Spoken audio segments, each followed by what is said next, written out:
राजगुरुनगर नगर परिषद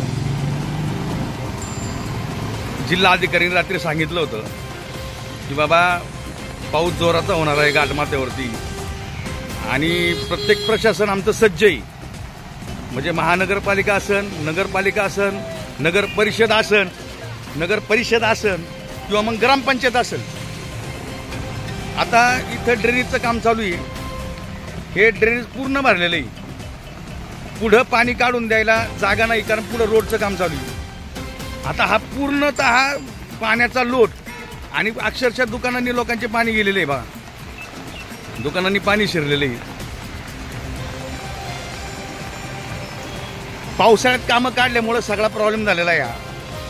आणि हे ड्रेनेजचं काम चालू असताना पुढे रोडचं काम चालू असल्यामुळे यांना पाणी इकडे सोडावं लागलं पर्यायाने.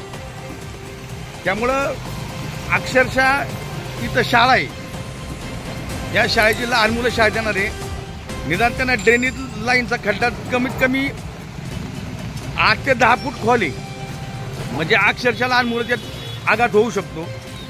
आणि पहिली गोष्ट, मी सीओला फोन केला, सीओ फोन उचलत नाही. आपत्कालीन तुमची लोक आहे कुठं, हा नगर परिषदला माझा सवाल आहे की तुम्ही सांगताय आपत्कालीन लोक आमच्याबरोबर आहे, पण आपत्कालीन लोक नाही इथे एक पण. मी सीओला फोन केला, सीओनी फोन नाही उचलला. कर्मचाऱ्यांना फोन केला, कर्मचारी फोन उचलत नाहीये.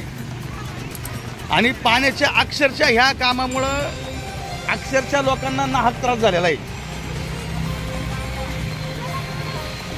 हे पहा लोकांची परिस्थिती.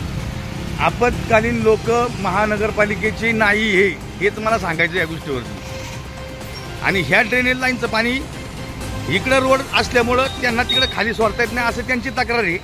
आता हा बांधारा फुटलाय अख्खा, हा गेला पूर्ण लोकांच्या घरात नाही, दुकानांनी.